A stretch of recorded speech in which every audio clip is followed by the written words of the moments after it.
Bacana, então vamos lá. Então, a disciplina, né? Eu acho que isso aqui é importante eu falar com vocês, porque nós temos um assunto, vamos dizer assim, urgentíssimo para ser tratado aqui. Bom, meu nome é Licínio, alguns aí já me conhecem, né? Eu acho que a Paula, eu acho que já foi minha aluna, não foi? Semestre passado, primeiro semestre de 2020, não foi não? Foi QF. Uhum, muito bem. Então, assim, né, a disciplina aqui, ela tem um nome longo, né, que é FISFAR, né, dos processos inflamatórios, sistema endócrino e digestório. Ou seja, é uma salada de coisas, né? Então, falar de processos inflamatórios, uma coisa. Falar de sistema endócrino, outra coisa. E sistema digestório, outro tópico. Então, o que a gente procura fazer dentro do pouco tempo que a gente tem? É integrar essas três informações. Então, a gente começa falando de processos inflamatórios, e aí nós vamos necessariamente falar de anti-inflamatórios. Anti-inflamatórios, alguns deles são esteroidais, então aí a gente entra falando de sistema endócrino. Alguns outros são não esteroidais, o ZYNE, né?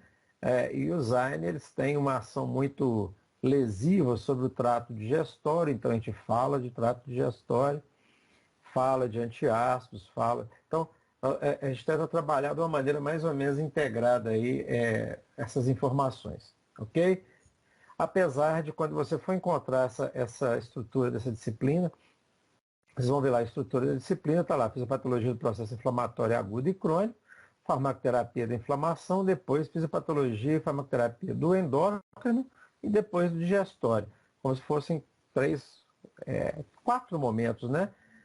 Mas três no final das contas, porque falar da inflamatório, depois do FISFAR do endócrino e depois do FISFAR do digestório. Só que o tempo é muito curto para a gente fazer tudo de forma muito separada. Então eu prefiro integrar. Aqui que está o grande problema que eu falei com vocês, que eu adiantei, que nós temos uma coisa urgentíssima a ser tratada. Hoje seria o dia para vocês me entregarem um resumo sobre mediadores químicos da inflamação. Por quê? Porque no dia 20, sábado, eu tenho que entregar minha primeira nota, né? É obrigatório que o professor poste a primeira nota das parciais. Uma parte das parciais, se é que vocês me entendem.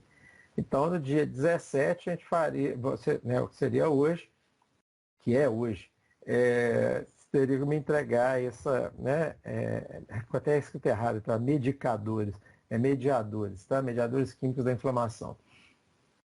Então, isso não vai rolar, né? Vocês não vão ter tempo de fazer isso agora. O que eu vou fazer? Quando são 4 só, eu vou lançar para vocês como se vocês estivessem ausentes. E vocês vão me entregar isso na semana que vem, tá? Então, na semana que vem, até na quarta-feira da semana que vem, dia 24, e aí eu peço retificação de nota de vocês. É para estar sendo enviado pelo e-mail? Vai ser pelo e-mail fisfar1, tá? Eu vou colocar depois lá, né, licinio.fisfar1@gmail.com, tá? Eu vou colocar um e-mail que eu criei só para essa disciplina. Eu costumo fazer isso, que fica mais fácil de eu separar as matérias, né? Porque às vezes o e-mail, que é o e-mail institucional, se chega matéria, trabalho de todo mundo e a pessoa não identifica, me dá um trabalhão danado para poder separar o que é o que. Né? Então, esse daí fica por conta, apesar de serem 4 só, né, nessa turma, fica mais fácil de eu identificar vocês lá. Tá? Então, eu vou fazer isso, eu vou lançar vocês lá, eu coloco como ausentes na atividade, e aí na semana seguinte, dia 24, vocês me entregam isso. O que eu quero? Que vocês, na verdade, vão fazer até mudar esse trabalho. Eu quero que vocês assistam a aula e façam um resumo dessa aula. Tá? A aula já está postada lá, tem os slides. Então vocês vão pegar e vão fazer um resumo dessa aula e me entregar até o dia 24. Ok? 24 é prazo final, se quiser me entregar antes, não tem problema não. Bom, de qualquer forma, daqui a 2 semanas nós já temos a nossa primeira prova parcial, né? Que vai ser a nossa primeira dessa atividade, e no dia 7, que é a semana seguinte, seria a prova oficial. Como nós temos pouco tempo, né? Vocês já começaram com um atraso aí de praticamente 2 aulas, 2 semanas, essa daqui seria já a terceira aula, na verdade, unidade 4 que nós já estaríamos, né, que seria a 2.1, né? Unidade 2, seção 1, que era para poder estar começando hoje. Então, seria a quarta aula. Então, quer dizer, já vai ficar meio debilitado. A oficial marcado para o dia 7. Então, essas aqui ó, eu pretendo manter. Relatório de prática. Receber comunicação hoje. Então, suspensas todas as atividades presenciais, inclusive aquelas práticas que estavam acontecendo, né? Vocês estão vendo aí, está morrendo pouca gente, né, por dia, em torno de 2.500, 2.800 pessoas. Então, realmente não faz sentido a gente, né, se expor a esse tipo de coisa nesse momento, vamos dizer assim, complicado. Eu tinha colocado interrogação aqui porque estava sem saber se era se vocês eram nível 1 ou nível 2, né? Então é nível 2, então é essa nota aqui mesmo, tá? Os relatórios de prática, então, vão ficar em suspenso. Se não houver prática presencial, aí a atividade que a gente usar de substituição, eu valorizo, então, esses 700 pontos, ok? Beleza, então vamos lá. Bibliografia, Hugdale, né, para a parte farmacológica, e a parte da patologia ou fisiopatologia, entra aí o Boliolo, né? Boliolo, que é de patologia. Aqui o link para a turma do Telegram e vamos lá.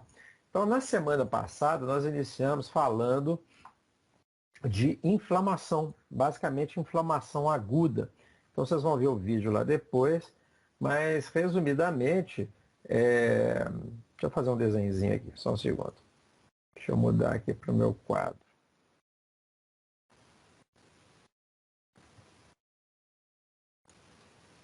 Vou pegar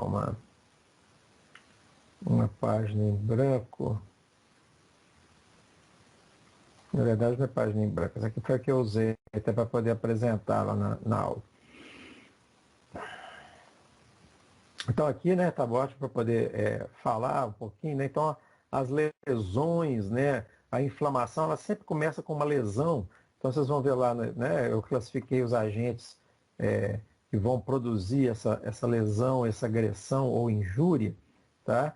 Em 4 grupos, coloquei exemplos de cada um deles e falei um pouquinho que o processo inflamatório, normalmente, ele começa, né, uma das primeiras etapas desse processo inflamatório é justamente a degranulação do mastócito, e o mastócito libera, então, um mediador aqui, que é a histamina, e essa histamina, então, provoca uma série de efeitos sobre, principalmente, o sistema vascular que está ali na região próxima da lesão.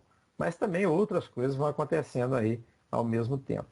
E dali, né, desse processo também inflamatório iniciado, eu tenho ação de enzimas que quebram a membrana, que agem, então, nesse processo de degranulação do mastócito e que vão produzir outros mediadores químicos, um dos mais importantes que a gente chamou aqui a gente chamou não, né? São chamados de eicosanoides, tá?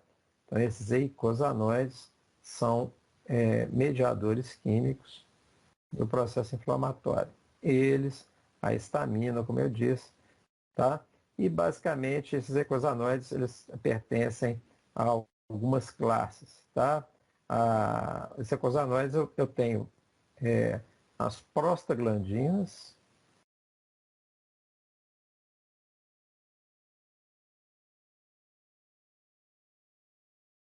as prostaciclinas,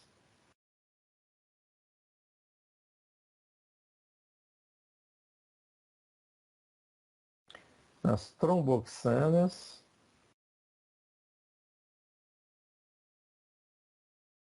e tem também os leucotrienos.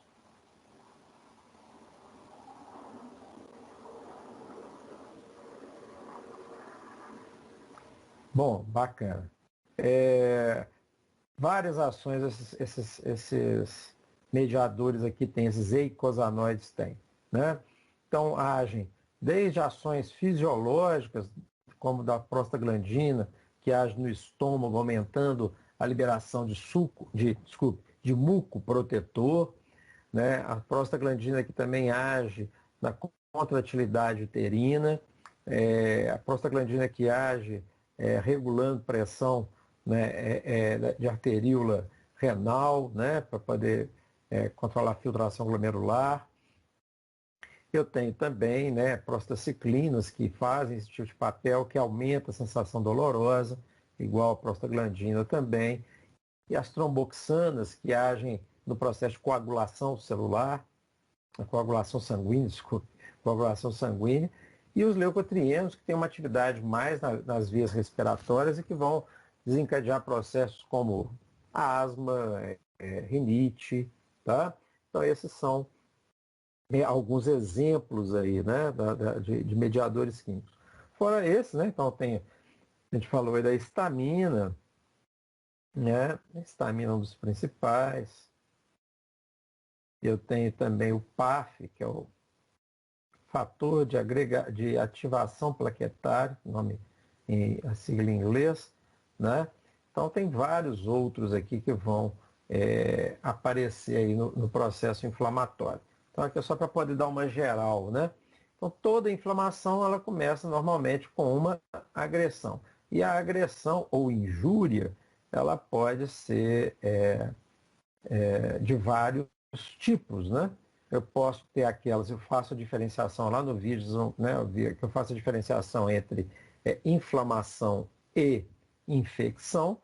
Muitas vezes a infecção, né, ela leva à inflamação, mas nem toda inflamação é oriunda de infecção, tá? É bastante comum nos processos infecciosos eu ter uma inflamação associada. Entretanto, nem toda inflamação ela tem fundo infeccioso. Eu tenho processos inflamatórios que são assépticos, ou seja, sem a presença de micro-organismos. Então, eles podem ser provenientes, por exemplo, de agentes mecânicos, físicos, químicos, até mesmo problemas autoimunes, né, podem levar a esse processo inflamatório, esse aumento da atividade inflamatória. Beleza. Isso aqui é só para poder te dar uma geralzinha aí, para vocês não ficarem boiando demais. Agora, uma coisa é o seguinte, as nossas células, elas não têm, apesar de a gente falar de comunicação celular, elas não têm celular para se comunicar, né? Então, como é que é a forma de comunicação entre as células? Normalmente através de mensagens. E essas mensagens, elas são, se a gente pensar no processo assim, como rádio, né? Quando você liga aí o seu rádio em casa, liga um rádio em casa e vai ouvir, né, o rádio, tem uma pessoa falando muito longe de onde você está, né? E você consegue ouvir direitinho, com nitidez, né? Se o rádio for bom e se a transmissão for boa também. Então, essas comunicações, né? Elas sempre têm algumas características, ou alguns atores, ou alguns fatores que são sempre existentes. Então, para se comunicar, eu preciso, primeiro, ter um transmissor. Então, alguém está transmitindo uma mensagem. Eu tenho que ter a mensagem e tenho que ter o receptor. Então, essas três coisas são fundamentais. Então, eu tenho que ter alguém que transmite a mensagem e o receptor para essa mensagem. Então, só vai haver comunicação se isso acontecer. Beleza, então, uma coisa, no processo inflamatório, eu necessito de muita comunicação celular.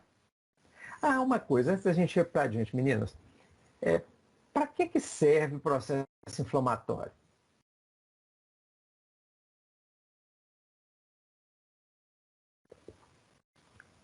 Só para doer? Para que serve o processo inflamatório?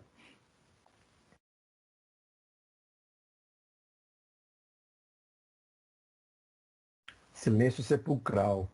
Ó, duas pessoas têm esse desgaste, esse ônus aí, né? Apesar de ser uma aula praticamente particular, com duas pessoas, uma das duas tem que responder.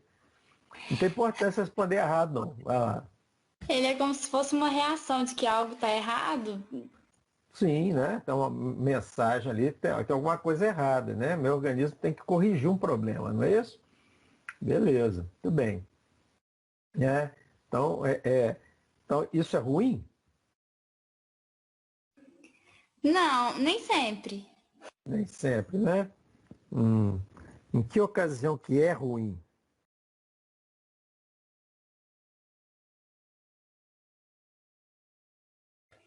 Pronto, Nossa, não, apertei, né? não sei. Porque se não inflamar, se não doer, a gente não descobrir o que que tem, né? Pode ser que piore a situação.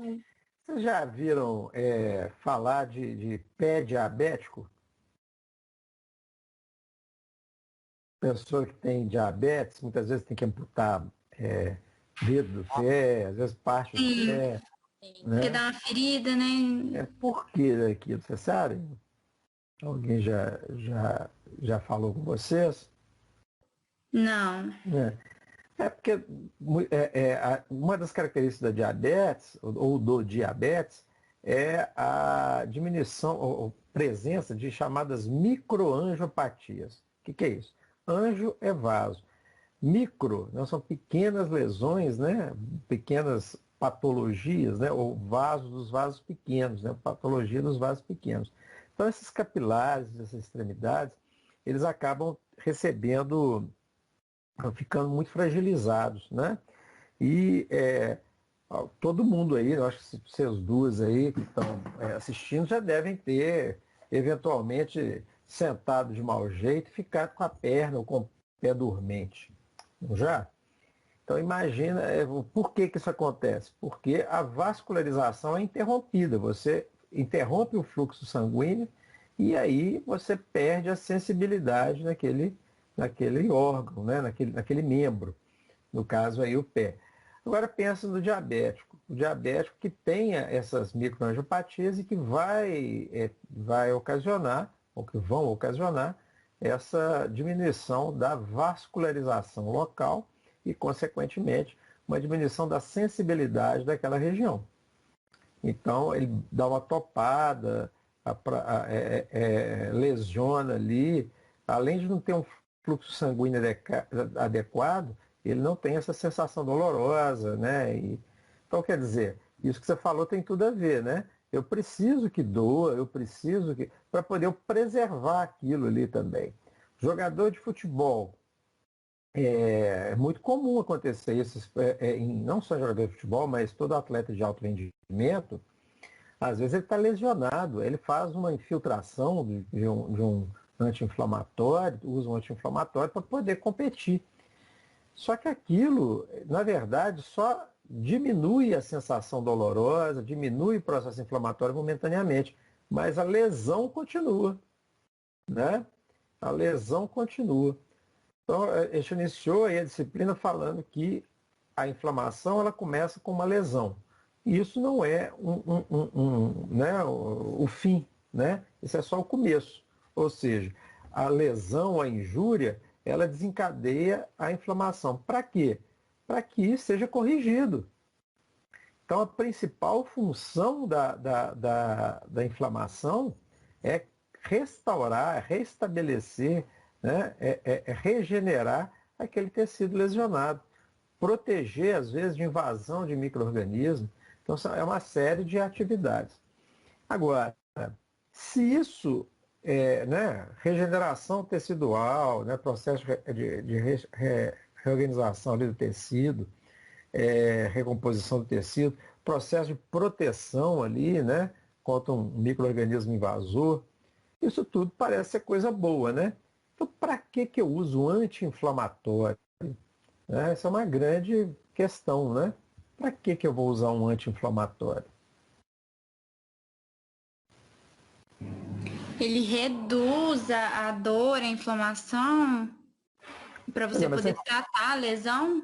essa lesão, a inflamação, ela contribui para o processo de regeneração, é isso que eu estou falando. Então, a principal função da inflamação é a regeneração tecidual, né? Então, ela inicia para aumentar a vasodilatação local, para chegar às células do sistema imune, para chegar nos nutrientes, para que aquele tecido seja restaurado, seja reconstituído e protegido da invasão de determinados micro-organismos que podem estar ali presentes, né? Se isso é bom, por que eu tiro? Por que eu uso um anti-inflamatório? Seja ele um MINE, seja ele um corticoide, para que eu reduzo então, né? A resposta basicamente é o seguinte, né? Aquilo que, como tudo na vida, né? Aquilo que é demais nem sempre é benéfico, né? Então, o ideal é que a gente encontre aí o ponto de equilíbrio. Há respostas inflamatórias que são exacerbadas. E aí, o problema não é a inflamação, né? Não é a regeneração tecidual, né? Ao invés da inflamação estar contribuindo para a regeneração tecidual, ela está prejudicando mais o organismo, né? Então, nesse caso, eu tenho que reduzir essa atividade inflamatória na região. Mas não é para cessar, não. É simplesmente para poder restabelecer o nível adequado. Ok? Entendido aí? Então, para que isso ocorra, ou seja, para que chegue coisas, né, nutrientes, chegue células do sistema imune, para que os vasos se dilatem, eu preciso comunicar que alguma coisa está errada naquele tecido. Como eu disse, eles não têm WhatsApp, eles não têm um aparelho celular para poder ligar, né? Então, as células que estão ali no local elas têm que se organizar e produzir, né, mensagens que sejam entendíveis por essas estruturas e que muitas vezes vão ser recrutados em outras partes do organismo. É como se eu tivesse que mandar uma mensagem muito, né, para um lugar muito distante para poder chamar reforço, né, para aquela região. Beleza. Então, isso se dá através do que a gente chama aí de comunicação celular. Quais os tipos de comunicação celular mais frequentes? Vamos lá. Não, aqui primeiro, antes de tudo, eu gosto de colocar, né, eu vou passar a colocar sempre uma questãozinha no início de cada aula, tá? E aí a gente vai refletir, ao final da aula a gente tenta responder, tá? A quimiotaxia é uma das ações dos mediadores químicos do processo inflamatório. Bom, só explicando, quimiotaxia está lá no na primeira aula também, mas quimiotaxia é uma propriedade dos mediadores químicos que como que eu vou dizer, convoca, né, células de outras partes do organismo, né, que estão circulantes para aquela região, né? Então, assim, eu tenho leucócitos circulando no meu corpo inteiro, né, no meu sangue. Entretanto, se você for olhar um local lá onde tem uma espinha, por exemplo, que ali tem um processo inflamatório, né, você vai ver que tem pus ali, e aquele pus basicamente é a atividade desses leucócitos, né, leucócitos mortos, que fagocitaram ali invasores ou substâncias nocivas ali, e geraram aquele pus, né? Então, a concentração no sítio inflamatório é maior do que no restante do organismo. Por quê? Porque alguém chamou ele para lá. Quem? As células vizinhas, né, do processo inflamatório. Como que ela chamou? Através de mediadores químicos. Então, o recrutamento de células do sistema imunitário é fundamental para que se debele, ou seja, né, que acabe com a possível entrada de micro-organismos e também para iniciar o reparo da área lesionada. Como eu disse, uma das principais funções do processo inflamatório é o reparo. Tá? A histamina é um dos primeiros mediadores liberados e também provoca aumento da permeabilidade e a dilatação, né, a permeabilidade dos vasos e dilatação local. Tá? Foi escrito errado aqui, vou corrigir depois. Então, essas duas ações da histamina se dão através de comunicação, aí vem, né, os tipos de comunicação que nós vamos trabalhar hoje. Então, tem lá, né, como é que essa histamina se comunica? Né? Através de comunicação parácrina ou autócrina, respectivamente, autócrina e endócrina, sináptica e parácrina, endócrina e parácrina ou somente endócrina? Então aqui, né, nós vamos tentar responder aí ao longo, quer dizer, a histamina ela é a mensagem, né? Então a comunicação que ela serve como mensagem é de que tipo, tá? Beleza. Então, uma visão geral aí da sinalização celular, como eu disse, toda célula, ou melhor dizendo, toda comunicação pressupõe, né, como eu disse, três elementos. Um que é o emissor, um que é o receptor, tá? Uma célula-alvo, receptora, e um que é a mensagem ou o ligante. Então, as células tipicamente se comunicam utilizando sinais químicos, que são proteínas ou outras moléculas produzidas por uma célula emissora e geralmente secretados pela célula no espaço extracelular. Então, ó, aqui eu tenho um desenhozinho de uma célula que está secretando esse ligante, essa mensagem, e essa mensagem está se ligando então a um receptor e uma célula vizinha aqui, uma célula alvo. Então, essa aqui é a célula que está com a mensagem, essa aqui é a célula que eu pretendia chamar ali ou comunicar com ela. Tá? Então, nesse espaço extracelular, né, essa substância química, essa mensagem, né, lá, eles podem flutuar, né, como mensagens em uma garrafa até a célula vizinha, até as células vizinhas. Então, é o que acontece. Agora, aquilo que eu disse, eu pressuponho algumas coisas, né? Então, vocês vão ver lá que, né, na aula, eu falei lá que o mastócito é o principal liberador da histamina residente nos tecidos. Aí. Então, ele está lá no tecido, o tecido foi lesionado, ele é ativado, ele degranula, ele libera a histamina.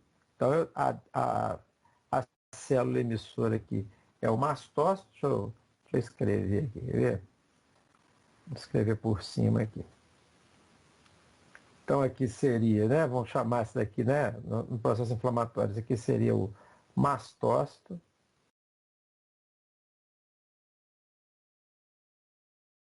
Escrever no PowerPoint não é legal, não. Mastócito. Aqui eu teria então a histamina.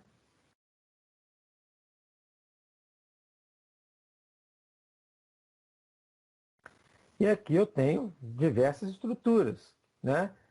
Por exemplo, células do endotélio, células endoteliais,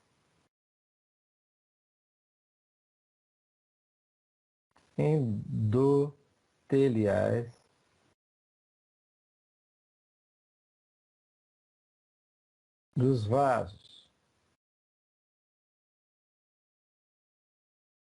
ou leucócitos também.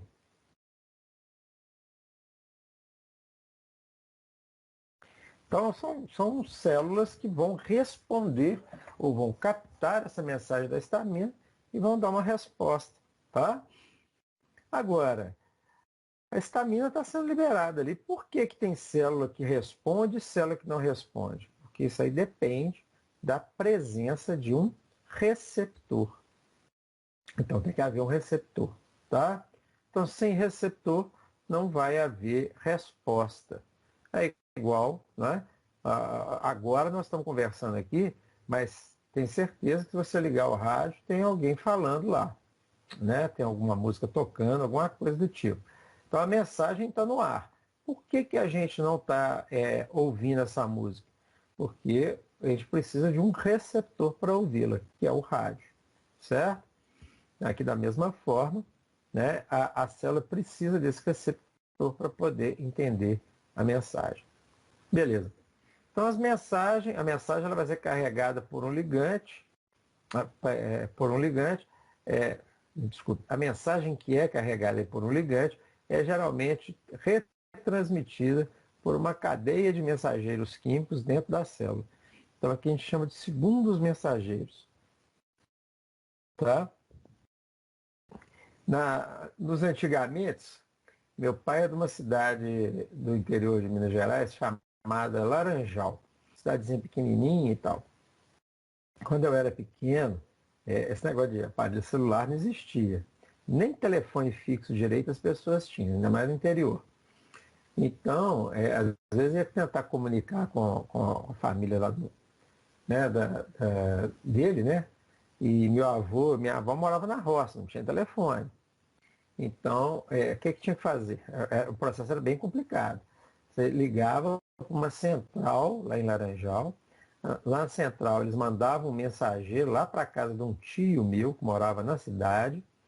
E aí, esse meu tio ia atender o telefone, né? E depois retransmitir essa mensagem lá para meus avós que moravam na roça.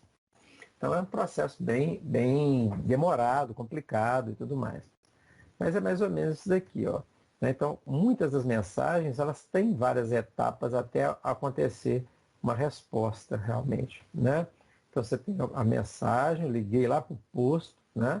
De telefonia, aí a moça mandou um molequinho lá na casa do meu tio para poder chamá-lo. Ele, então, recebeu a mensagem e retransmite para os meus avós para ter uma resposta. Então, é uma cadeia, né? Então, tem uma cadeia, isso a gente chama de cascata, né? Tem uma cascata metabólica aí para poder, às vezes, receber essa mensagem, ok? Então, em última análise, isso leva a uma mudança na célula, com uma alteração da atividade de um gene, ou até mesmo a indução de todo um processo inteiro, né? Como a divisão celular. Então, por exemplo, quando eu lesiono um tecido, né, as células da minha pele que estão lá quietinhas, numa boa, elas vão receber uma série de mensagens dizendo assim, multiplica, multiplica. Por quê? Porque ela precisa regenerar aquele tecido. Então a gente não percebe, né? Forma aquela casquinha, né, da ferida, e depois a casquinha vai cair, vai ficando molinha e tal, e cai. Na hora que ela cai, você vê que já tem uma pele novinha, às vezes até bem fininha ainda, por baixo daquela casca. Então, por que isso? Porque foi estimulado para que as células começassem a se multiplicar até fechar aquela lesão tecidual. Tá? Beleza. Então, a sinalização da célula, né, com uma outra célula, célula, envolve a transmissão de um sinal de uma célula emissora para uma célula receptora. Há 4 categorias de sinalização química encontradas em organismos multicelulares. A primeira que nós vamos falar é da sinalização parácrina. Mas nós temos também a autócrina, a endócrina e a sinalização por contato direto. Essa eu nem falo muito não, porque ela é mais rara, mas existe. Né? Células que estão em íntimo contato e que ocorrem, então, até compartilhamento de citoplasma. Eles chamam de gap junctions, são fendas, né, que permitem a passagem de um citoplasma para o outro. Então, a transmissão é muito rápida nesse sentido. Então, a principal diferença entre as diferentes categorias de sinalização é a distância que o sinal vai percorrer ao organismo até chegar na célula-alvo. Bacana. Então, a sinalização parácrina. Né? Então, vamos lá para o meu desenho de novo. Peraí. Então, esse quadro já foi para a aula de vocês. Eu vou limpar a tela para a gente continuar desenhando aqui.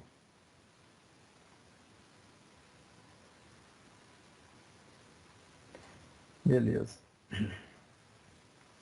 Então, né, vamos dizer que eu tenho, né, o meu processo inflamatório está acontecendo. Né? Então, eu tenho uma célula, não precisa ser só um processo inflamatório. Eu tenho uma célula aqui, Tem outra célula aqui. E elas são vizinhas, né? As células estão próximas aqui. Vou colocar um núcleozinho nelas aqui, né? Beleza. Então, vou dizer que entrou um, sei lá, um prego aqui. Nossa, ficou horrível. Entrou uma farpa aqui, ó, e lesionou essa célula. Nesse momento, uma série de substâncias, de mensagens, vão ser liberadas no meio, né, por essa célula que morreu, que está em sofrimento aqui, e elas vão alcançar a célula vizinha, né, que está ali pertinho dela, tá, né? Então, se eu olhar aqui mais de perto, eu vou ver que essa célula, ó, até ficou redondinha agora. Essa célula aqui, ela tem então receptores de membrana que vão então captar, geralmente são glicoproteínas, que vão então captar aqui a mensagem. Vamos dizer que essas negocinhas aqui são a histamina. Então tem histamina sendo liberada no meio, tá? E aí ocorreu então esse contato com a célula vizinha. Então, essa minha célula aqui, ela degranulou, ela liberou para o meio a histamina. Ok? Essa outra vai então receber, né? Vai ligar essa histamina que está no meio e aqui ela vai dar uma resposta.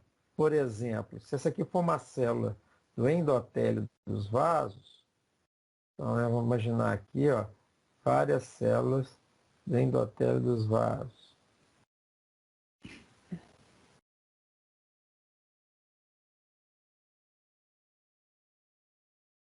Essa não fechou, não. Porcaria. Se fechasse, fica bonitinho aqui. Células endoteliais no vaso, não fechou, elas são de tecido epitelial. O tecido epitelial tem uma característica, elas são justapostas, né? Elas são muito grudadinhas. Então, a histamina aqui, ó, vai fazer com que essas células se separem, né? Então, vai ter um distanciamento social aqui entre essas células, tá? Ele vai aumentar a permeabilidade. Então, ó, na hora que eu não quero, o negócio aparece. Então, vai ser a permeabilidade.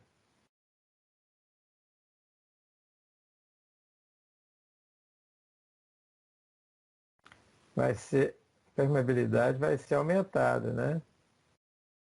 Vou aumentar essa permeabilidade. Por quê?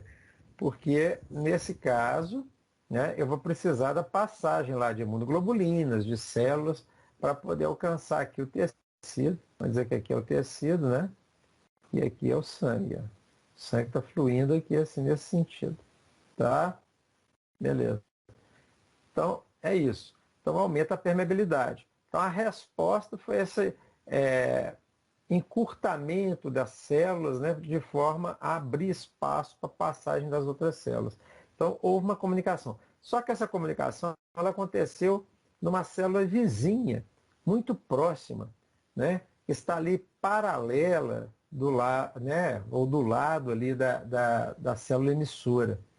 Quando isso acontece, a gente vai chamar então de comunicação parácrina. Parácrina, para poder vocês guardarem, é isso que eu falei, né? Está paralela, está próxima ali da célula. Então, muitas vezes as células que estão dentro, que estão perto de uma outra, se comunicam por meio de liberação de mensageiros químicos, ligantes que podem fundir-se a membrana do espaço entre, difundir-se, né? No espaço entre as células. Ou seja, como está mostrando no desenho aqui, ela vai migrar aqui, vai passar de uma para outra, estão pertinho, então uma comunica com a outra. Esse tipo de sinalização na qual as células se comunicam em distâncias relativamente curtas é conhecido então como sinalização parácrina. Tá? Então eu quero conversar com o meu vizinho. Né? É tipo aquele pessoal que tem uma senhora, fala até baixo aqui, tem uma senhora que mora no prédio aqui do lado, ela fala tão alto, mas tão alto, que ela não precisa nem de telefone, né? Se for para comunicar com alguém aqui do prédio, e de vez em quando ela está falando pelo telefone, mas não precisa. A gente do prédio ouve tudo que ela está comunicando, né? Tudo que ela está falando. Por quê? Está próximo. Então, é uma comunicação parácrina, tá? Está perto, está paralelo ali uma à outra. Então, por isso, parácrina. Ok? Então, essa sinalização parácrina é uma sinalização que permite às células, né, coordenem ali naquela região as atividades das células vizinhas. Então, como eu disse, né, se eu quero aumentar a proliferação celular ali da região, porque eu tive uma lesão de pele, ela vai ser uma comunicação parácrina. Então, aquelas células vizinhas ali daquela célula que foi lesionada, ela começa então a se multiplicar mais rápido por causa de um sinal que foi emitido pela célula lesionada. Então, né, eles são especialmente importantes durante o desenvolvimento.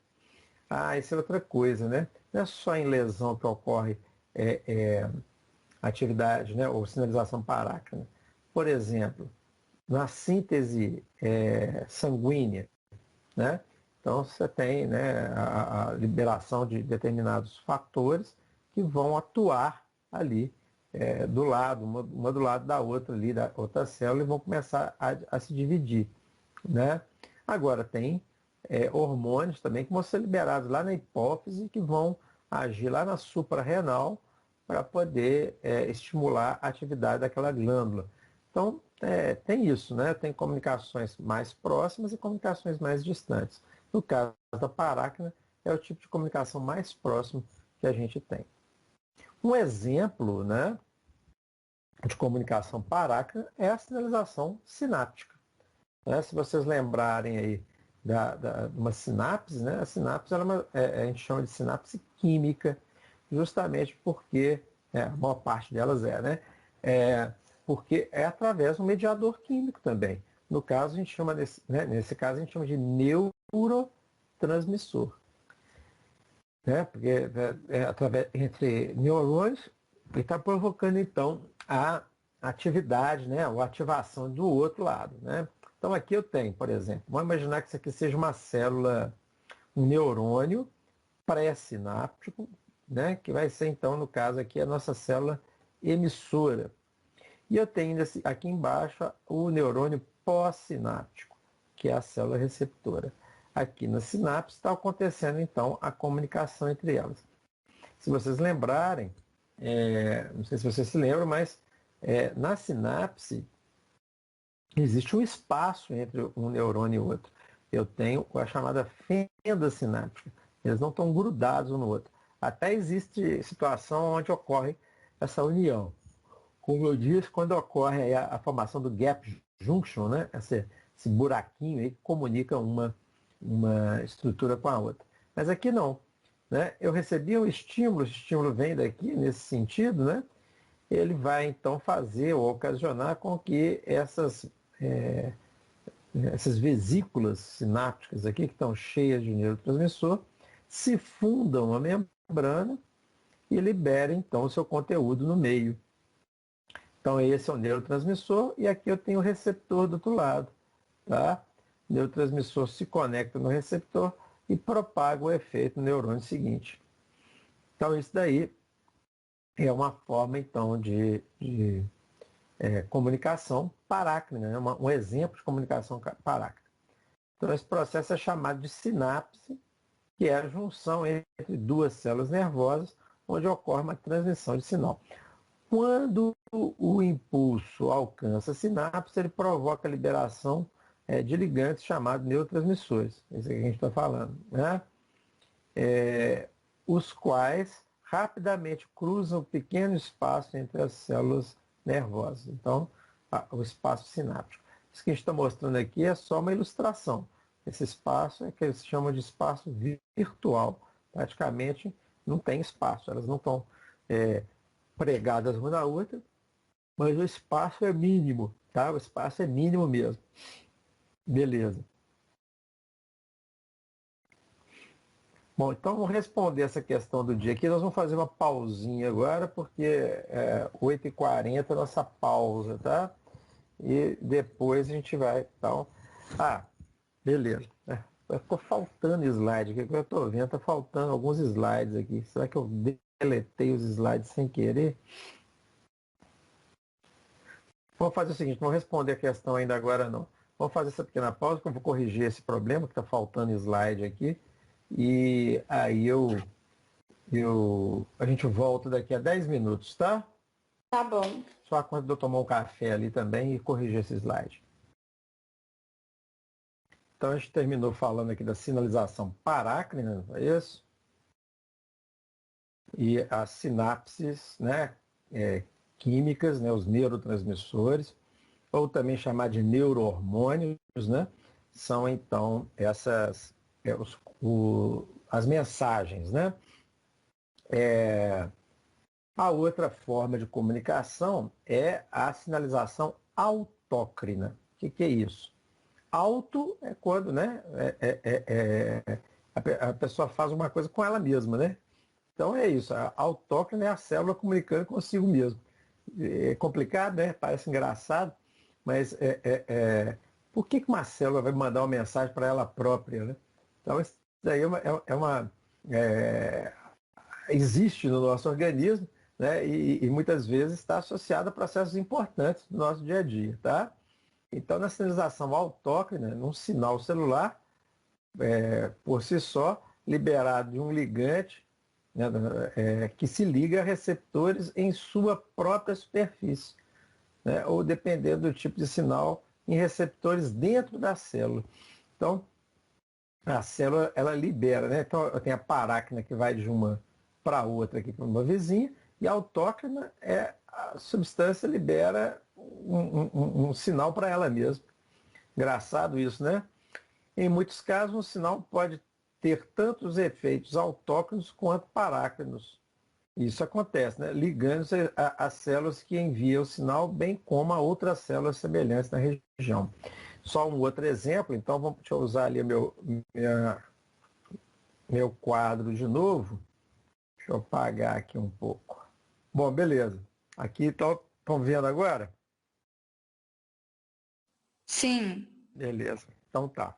Então a gente tinha falado da comunicação parácrina, foi isso? Sim. Parácrina, que acontece próxima, né, em células próximas. Agora nós vamos falar um pouquinho da autócrina, que acontece uma célula se comunicando consigo própria.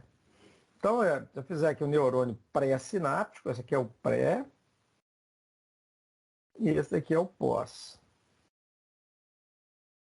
Né? Então, eu tenho aqui, em determinados momentos, deixa eu pegar uma borracha. A borracha está meio grande, mas tudo bem. Havendo um estímulo, essa vesícula ela se aproxima então da membrana, se funde a ela e libera seu conteúdo no meio. Do outro lado, vamos colocar aqui que essas bolinhas vermelhas sejam a adrenalina.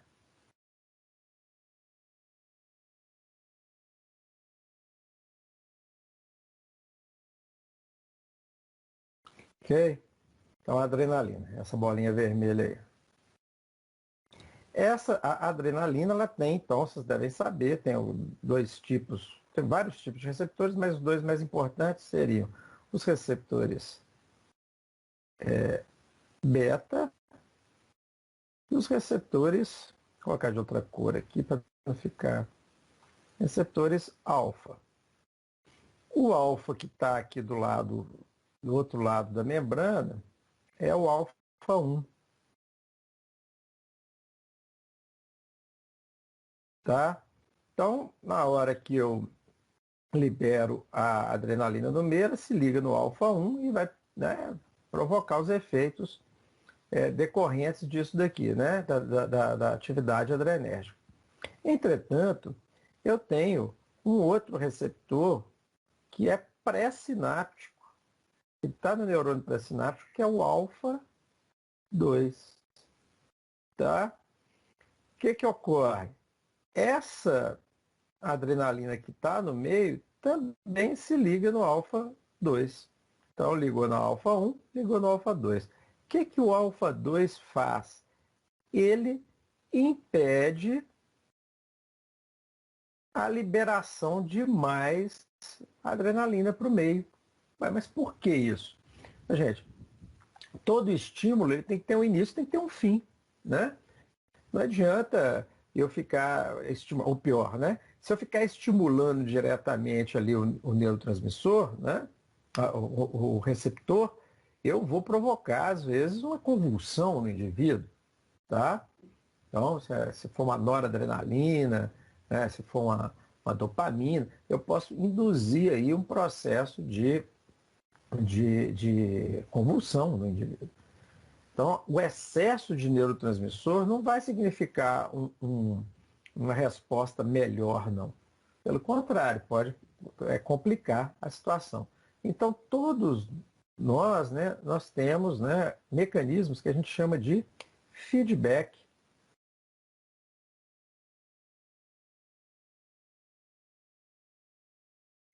negativo. O que é isso? Eu tenho uma essa aqui é retroalimentação, tem as traduções para português, mas no final o feedback acaba sendo mais usada mesmo na literatura. A função desse alfa-2 é evitar que haja um excesso de noradrenalina aqui nessa fenda sináptica. Porque se o estímulo continuar, eu vou liberando noradrenalina ou adrenalina aqui na fenda, o negócio não acaba nunca, né? Então, para cessar esse processo, o alfa-2 faz então esse bloqueio, né? Ela inibe a liberação de mais neurotransmissor. Então, essa foi uma comunicação feita pela. Eu vou até colocar aqui, em vez de adrenalina, deixa eu colocar noradrenalina, que fica mais claro, que é do sistema nervoso central, fica melhor. Tá? Então, a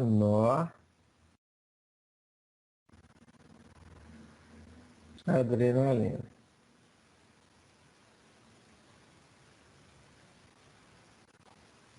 Beleza.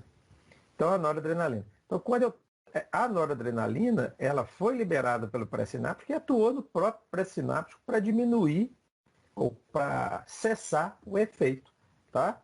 Então, nesse caso, ela foi a mensagem que ocasionou o feedback negativo. Entendido? Nesse caso específico, ocorreu então uma comunicação autócrina.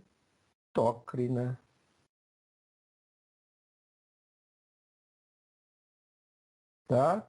Então, nossa senhora, essa comunicação foi uma comunicação autócrina.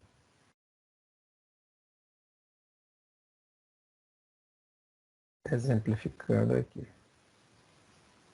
Beleza? Então, aqui né, quando se ligou no alfa-2, eu tive então essa comunicação autócrina. Ocorreu também uma comunicação parácrina. Por quê? Nesse caso aqui foi quando se ligou ao... Ops, a hora que falha aqui na mesa, foi na hora então que se ligou ao... Oh, meu Deus! Na hora que se ligou então no receptor pós-sináptico, né? Ou seja, lá no neurônio pós-sináptico. Nesse caso aqui, então, foi a parácrina. Ok? Então, quer dizer, na neurotransmissão, principalmente a neurotransmissão adrenérgica, eu consigo visualizar isso bem. Eu tenho tanto comunicação parácrina quanto comunicação autócrina. Ok?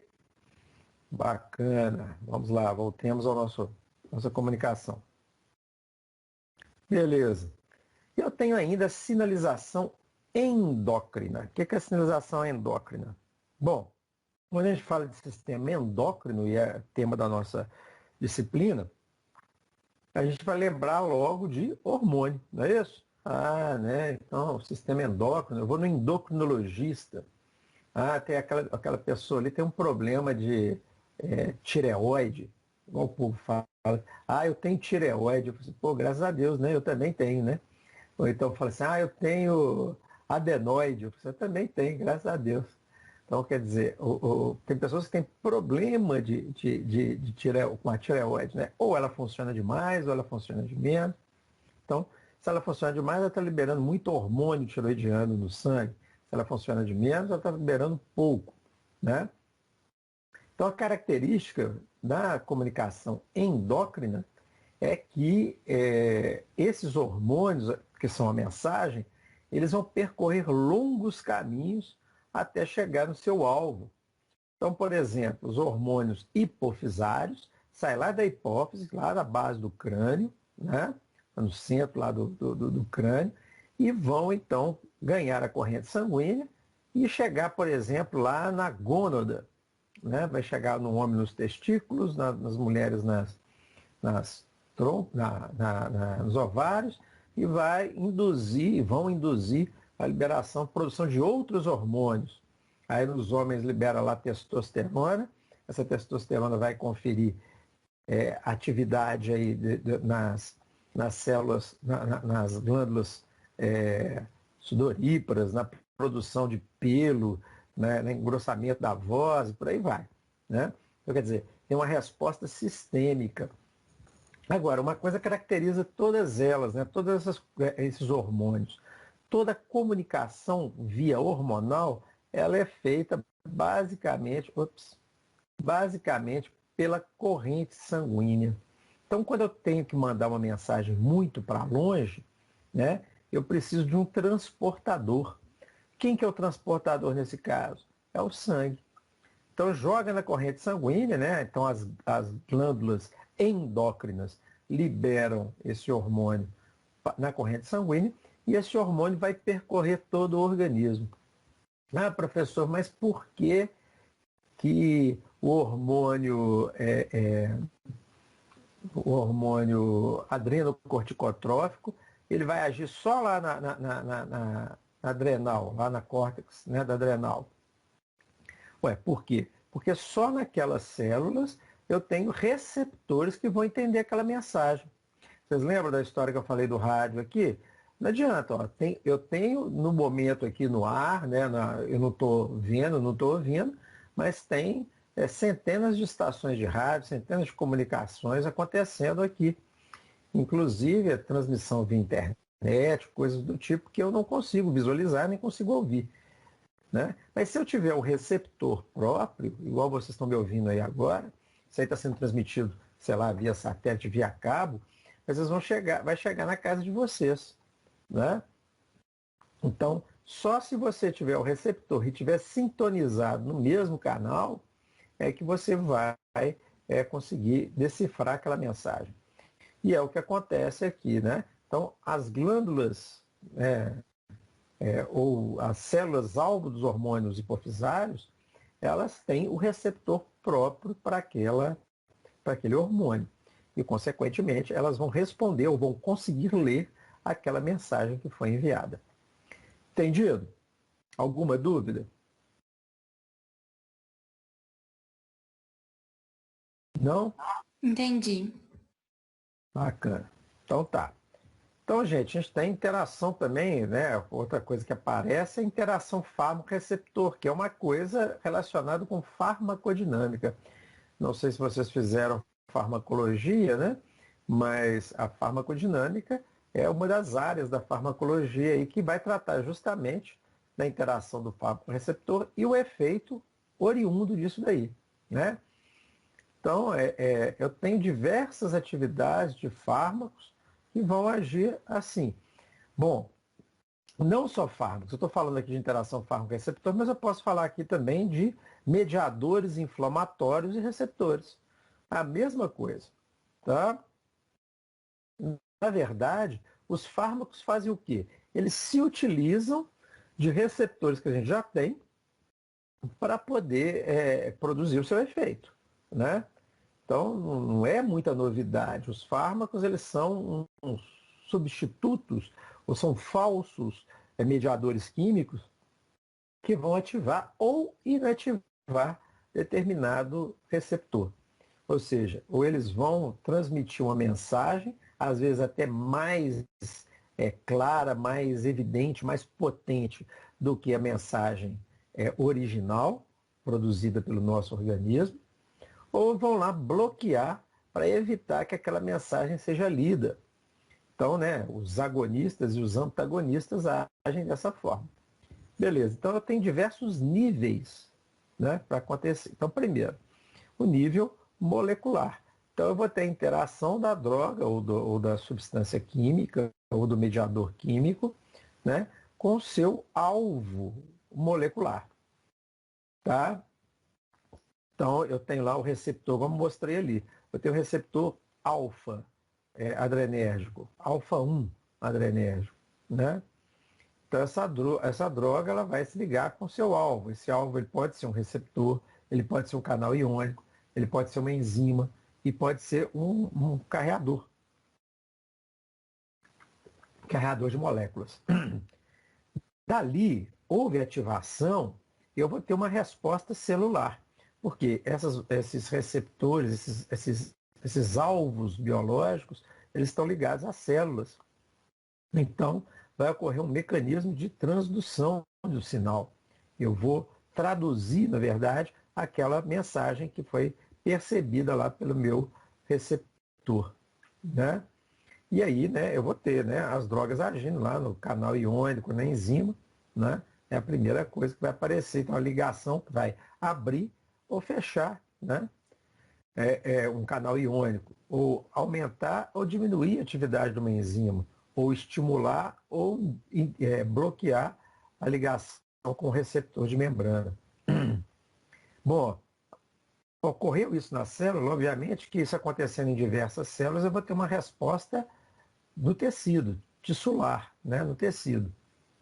Então, aí eu já vou conseguir visualizar alguns efeitos.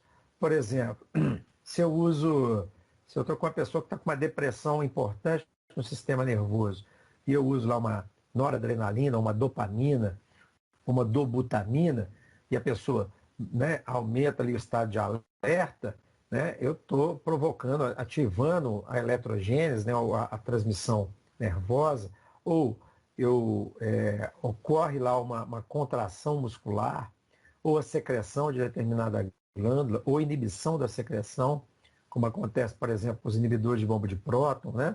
E assim vai. Então, essa é a resposta tissular. E, obviamente, que eu vou ter uma resposta sistêmica. Então, os tecidos, né, eles vão fazer parte de um sistema, e aquele sistema ele vai ser alterado. Então, se eu ajo lá no tecido, nas glândulas parietais do estômago, inibindo a produção de ácido clorídrico, eu vou ter uma resposta sistêmica, eu vou ter diminuição da acidez estomacal, diminuição da atividade, né, de ativação de enzimas proteolíticas e assim por diante. Tá? Então, respostas cardiovasculares, pode acontecer aí se eu tiver um... Então, a pessoa usa um êxtase, por exemplo, ela tem desde a nível molecular até o nível sistêmico, e às vezes agindo em mais de um sistema. Beleza. Uma coisa importante para a gente entender, não só a propriedade de fármacos, mas também como propriedade dos nossos mediadores químicos, é que eles podem ser específicos e ainda seletivos. Qual que é a diferença de especificidade e seletividade? Quem sabe me dizer?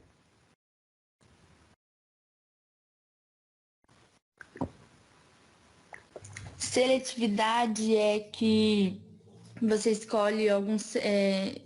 Não, peraí. Específico. Ah, não sei. Seleciona, né? Seletivo seleciona, né? Mas seleciona o quê? Hum? Eu falei em cima da hora que você está falando. Vamos voltar lá no nosso quadro aqui, né? Então a gente estava falando aqui de receptores, né? Falamos de receptores alfa, agora vamos falar um pouquinho dos receptores beta aqui, que a gente vai entender isso bem. Então eu tenho os receptores adrenérgicos, eu tenho os beta-adrenérgicos também. E os beta-adrenérgicos eu tenho vários deles, né? Eu tenho beta 1, eu tenho o beta 2,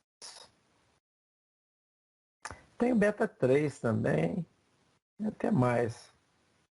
Mas esses são os mais importantes. Na verdade, esses dois aqui que importam mais. Então, por exemplo, uma pessoa que tem, uma coisa, né? Os beta 1, e eles estão relacionados com, né, estão ligados ali ao coração principalmente. Vou fazer um coraçãozinho aqui. Tá? Já no o beta 2, eu tenho muito deles nos brônquios. Nossa, desenhar um brônquio aqui vai ser difícil. Não, já sei, vou desenhar um pulmão. Nossa, eu estou com a voz aqui ruim. Deixa eu desenhar um pulmãozinho assim.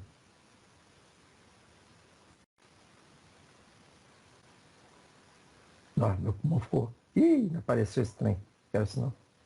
Volta. Né? Então, os pulmões aqui, ó, os dois, tá? Então, os beta 2 estão muito ali, né? Então, aqui, ó, ele principalmente, né, nesse caso aqui, beta 1, ele aumenta a frequência cardíaca. E os beta 2, eles provocam broncodilatação.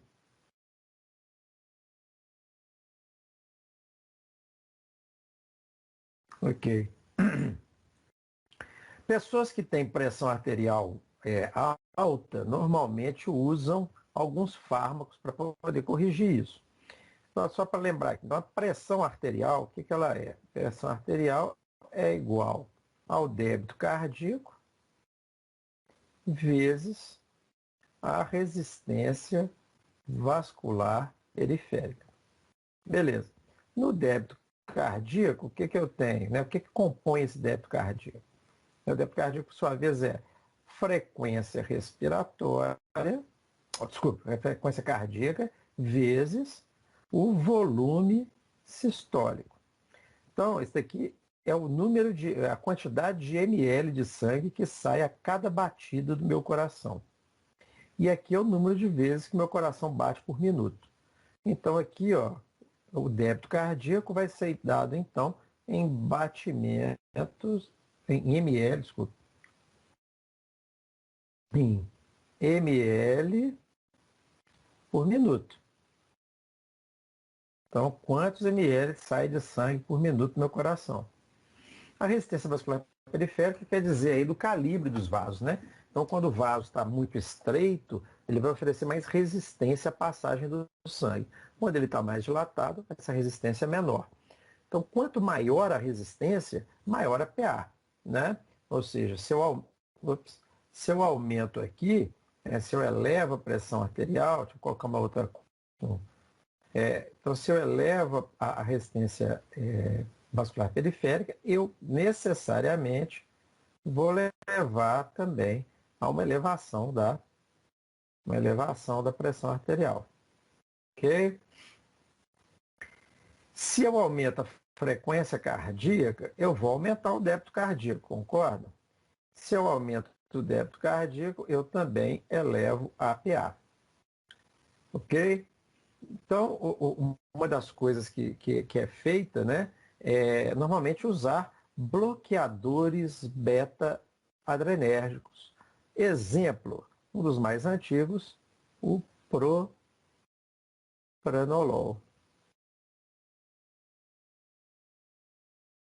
Propranolol, então, ele é um beta-bloqueador.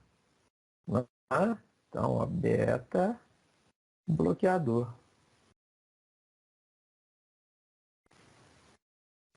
Então, ele é específico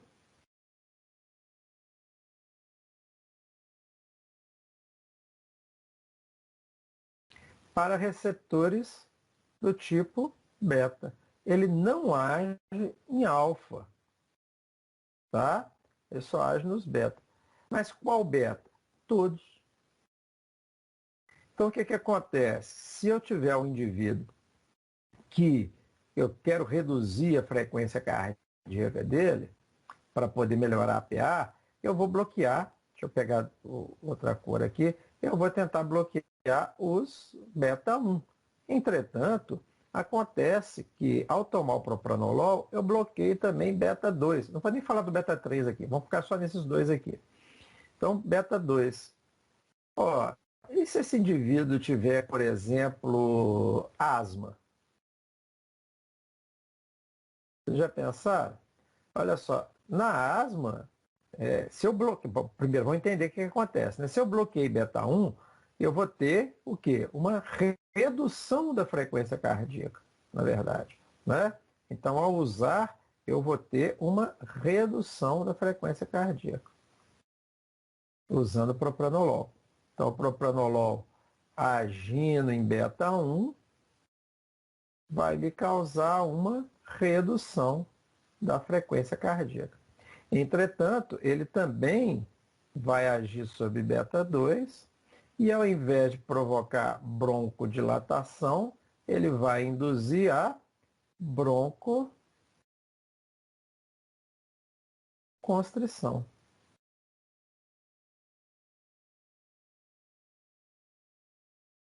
Ok?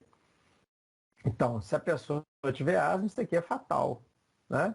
Então, ou pelo menos vai ser ruim para aquela pessoa que já tiver algum problema respiratório.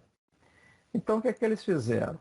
Né? Eles já tinham o propranolol que era específico. Mas aí eles desenvolveram, por exemplo, deixa eu pôr de outra cor aqui, o atenolol.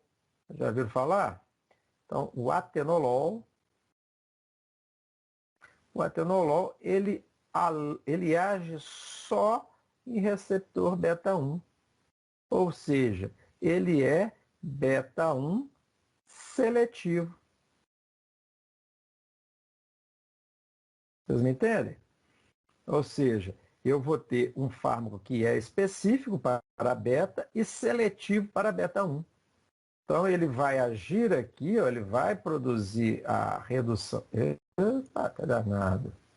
Ele vai produzir, então, a redução da frequência cardíaca e, consequentemente, vai ajudar no controle da PA, mas ele não vai interferir com beta 2. Então, ele age aqui em beta 1, mas não age em beta 2. Então, não atrapalha esse processo. Então, quer dizer, ele, além de específico, ele é também seletivo. Vocês já devem ter visto para outros fármacos. Sabe de algum exemplo, não? Além desse que eu dei aqui? Não sei. Vocês já ouviram falar daqueles coxibes, né? Celocoxib, né? Que é um anti-inflamatório seletivo para COX-2. Então, ele age num grupo de enzimas, que nós vamos falar delas na inflamação, mas ele é seletivo para uma delas. Ok? Então, quanto maior a seletividade, mais você consegue, vamos dizer assim, mais você acerta o alvo. Vou imaginar que você tem um alvo inteiro e você tem lá a mosca, né? Aquela bolinha lá no centro, né? Então, o propranolol acerta o alvo, mas o atenolol acerta a mosca. Mesma coisa, né? Se eu usar um ibuprofeno, eu acerto o alvo. Agora, se eu usar um coxib qualquer, eu vou acertar a mosca, tá? Então, uma coisa mais específica. Bacana? É isso. Aqui mostrando alguns exemplos também, né? Então, muitas vezes, eu vou desenvolver substâncias que são específicas baseado em substâncias endógenas, né? Então, por exemplo, a anandamida é uma substância endógena. Ela se liga nos receptores que a gente chama de receptores canabinoides. Por que canabinoides? Porque antes mesmo de eu saber que a anandamida existia dentro do meu organismo, eu já sabia que os canabinoides, são aqueles derivados da maconha, né, da cannabis, eles se ligavam nesses receptores. Então eu dei o nome desses receptores de receptores canabinoides, mas na verdade são receptores da anandamida. Tá? Então, eles têm, os canabinoides têm especificidade pelos receptores da anandamida. Okay? Por quê? Porque eles têm similaridade química. Né? Então, quando eu falo de especificidade, né, eu tenho especificidade de drogas, normalmente atuam em alvos definidos. Então, se eu vou usar lá um iodo, né, iodo radioativo que está colocado aqui, né, eu quero ver o tamanho da tireoide do sujeito. Então, eu uso como contraste e vejo lá a ação. Por quê? Porque é uma glândula que utiliza muito iodo, então a tendência do iodo é migrar tudo para lá. Da mesma forma, se eu colocar a epinefrina, aí não. Na epinefrina eu vou ter atividade de vários órgãos ao mesmo tempo, mas uma das primeiras coisas que eu vou verificar é o aumento da frequência cardíaca. Né? Beleza. Vou ter vaso, vou atuar no pulmão, né? Vai atuar nos rins, vai atuar no sistema nervoso, né? Nos vasos, mas vai atuar também no coração. Então, eles têm alguns lugares que eles atuam. Então, aquilo que eu falei, propranolol e atenolol, a estrutura dos dois, eles são diferentes. Esse daqui liga de forma não seletiva aos receptores beta. Entretanto, o antagonista beta 1 seletivo, que é o atenolol, vai se ligar apenas no beta 1. Tá? Quais os tipos de substâncias, ou melhor dizendo, de alvos biológicos que eu tenho para que uma droga se ligue, né? Para que um fármaco se ligue, para que um neurotransmissor se ligue, para que um mediador químico aí da inflamação se ligue. Eu tenho receptores, que são normalmente proteínas de membrana, tem canais iônicos, que são, né, formados normalmente por 4 a 5 estruturas proteicas, e tem um buraco no meio. Dependendo da conformação, esse buraco está fechado, né? Então a gente chama de canal iônico. Normalmente eles são ativados por alguma chave ali, algum transmissor. Tem as enzimas, né? Que essas enzimas também eu posso atuar sobre elas, normalmente inibindo, mas posso também ter alguns casos onde ocorre ativação das enzimas. E moléculas transportadoras, como por exemplo, transportador de serotonina no sistema nervoso central, né? Então, aqueles antidepressivos, inibidores seletivos, olha o nome, inibidores seletivos da recaptação de serotonina. Então, eles agem simplesmente só no receptor, né, na proteína que capta ou recapta a serotonina para a célula pré-sináptica. Então, ele é seletivo. Eu tenho outros fármacos que inibem a recaptação de noradrenalina, de dopamina, de serotonina, tudo misturado. Essa não. Essa é seletiva só para serotonina. O caso da fluoxetina, por exemplo. E tem também, né, alguns conceitos como de agonista e antagonista. O agonista é aquela substância que se liga, né, a um alvo biológico e produz resposta biológica. E o antagonista é aquela substância que se liga no alvo biológico, não produz resposta biológica e impede que o agonista produza. Tá? Existem outras figuras, como agonista reverso, mas isso não vou entrar em detalhes agora, não.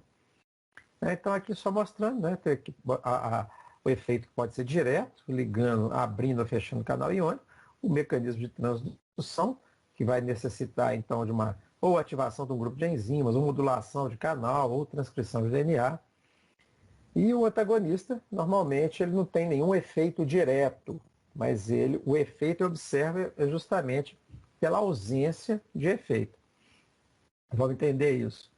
Então, deixa eu pensar um exemplo aqui bacana.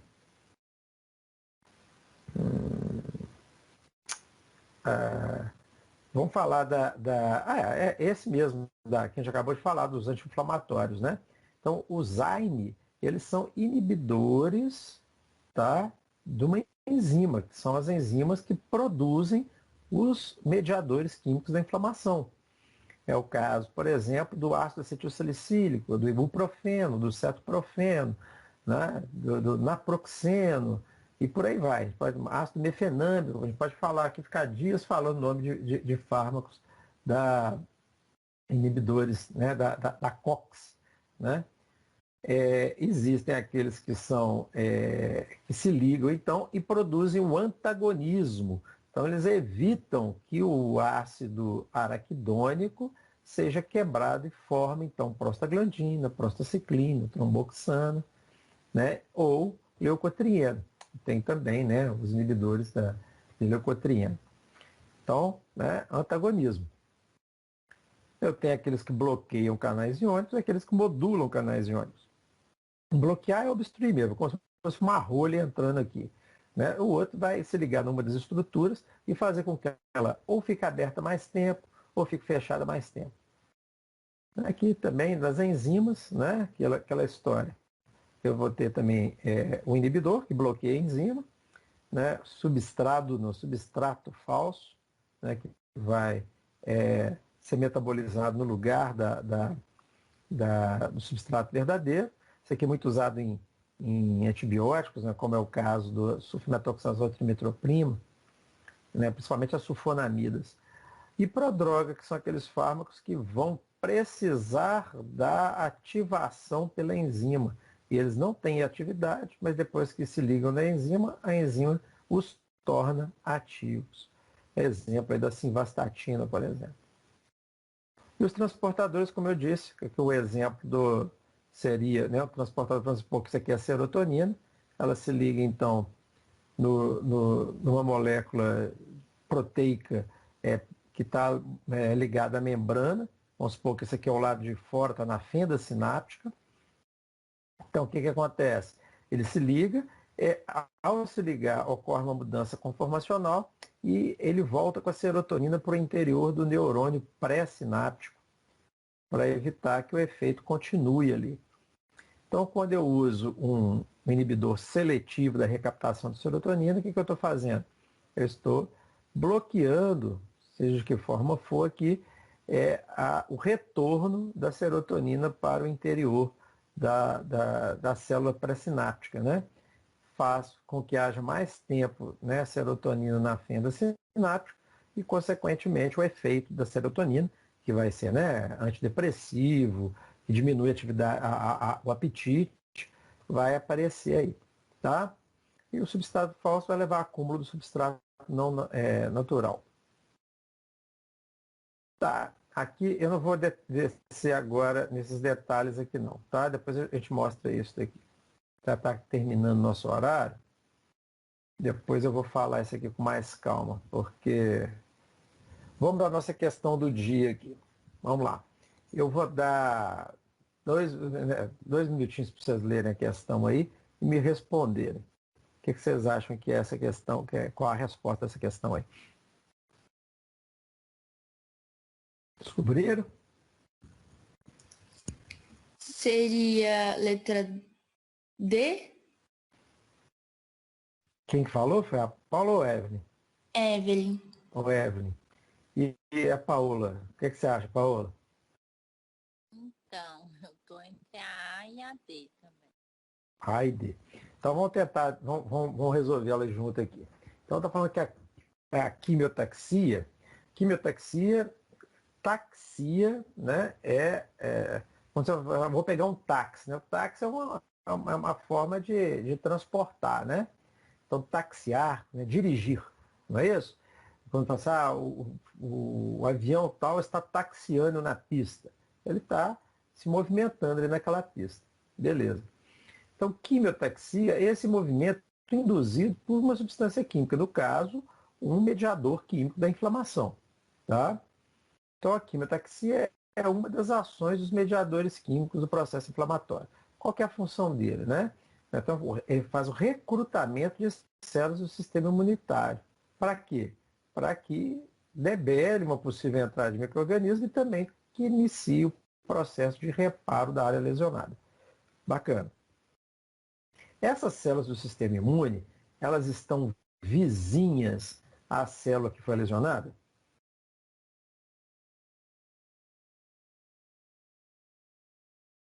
Como que é? Estou perguntando se essas células do sistema imune, que a gente falou aqui que estão sendo recrutadas, estão sendo chamadas, elas estão vizinhas, próximas ali das células do local que foi afetado, foi injuriado? Sim. No primeiro momento, onde que ficam os leucócitos? Na corrente sanguínea. Beleza. E aí, se eu, por exemplo, se eu lesiono a minha pele aqui, a pele na epiderme, tá? Então, a epiderme, eu tive uma lesão de pele aqui na epiderme. A epiderme não é vascularizado, ok? Só a derme, que é a camada de baixo da pele, tá? Então, na epiderme aqui eu não tenho vaso sanguíneo, só lá na derme. Né, se começar um processo infeccioso aqui, o que vai acontecer? Né, se eu não tiver uma chamada dessas células, né, não vou, a lesão vai começar, vai progredir, não? Sim. Vocês me entenderam? Então, muitas vezes, né, eu tenho até células próximas ali, mas são em número suficiente, né, até células protetoras ali, né, residentes, como é o caso do mastócito, tem macrófagos também que estão ali no tecido, mas eles são poucos, eu vou precisar de mais, eu tenho que chamar mais. E esses que eu tenho que chamar para mais, eles não estão perto. É igual quando um carro, uma viatura de polícia, a gente já viu isso em filme, né? Ele chega lá, atendeu um chamado na região tal. Aí ele chega lá no endereço, aí tá rolando lá um tiroteio. Aí ele chama reforços. Esses reforços estão próximos? Não, normalmente eles estão longe, eles têm que deslocar para aquele lugar. E é o que acontece aqui. Né? Então, normalmente esse recrutamento de células do sistema imune, elas são células que não estão necessariamente no sítio inflamatório, no tecido que foi lesionado. Pode estar circulante no sangue em outra parte do corpo. Beleza? Então, quer dizer, não está perto. Tá, beleza. Então, a histamina é um dos primeiros mediadores liberados e também provoca, né, além de tudo, né, provoca aumento da permeabilidade do vaso e dilatação local. Beleza. Essas duas ações da histamina se dão através de comunicação papapá. Ó, a primeira, eu falei aqui que é a célula do sistema imune, apesar de ter algumas próximas, não tem quantidade suficiente, tem que chamar mais. Então a histamina, nesse caso, vai cair na corrente sanguínea e vai chegar em outros lugares, inclusive induzindo a produção de mais células do sistema imune para que eles, né, venham a atacar ali aquela região. Beleza. E depois, né, falando aqui, agora, essa histamina é liberada ali também, próximo ali, né, do tecido lesionado, onde é que tem um vasozinho sanguíneo logo abaixo dele ali, né, provocando então um aumento da permeabilidade, ou seja, afastando essas células e fazendo com que o vaso também se dilate, o que facilita o fluxo sanguíneo naquela região. Né? Então, é uma coisa local e a outra é uma coisa sistêmica. A primeira é sistêmica e a segunda é local. Sistêmica acontece quando?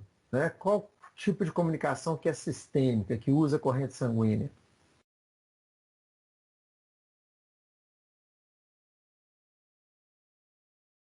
A mesma dos hormônios, gente.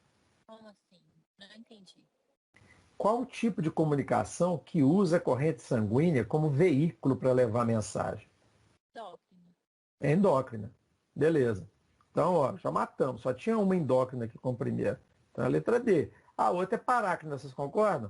Tem que ser parácrina, porque é próximo ali, né? É local, vasodilatação local, só naquela regiãozinha ali onde está ocorrendo o processo inflamatório. tá? Então, uma região, são células próximas ali do endotélio dos vasos que estão ali pertinho, tá?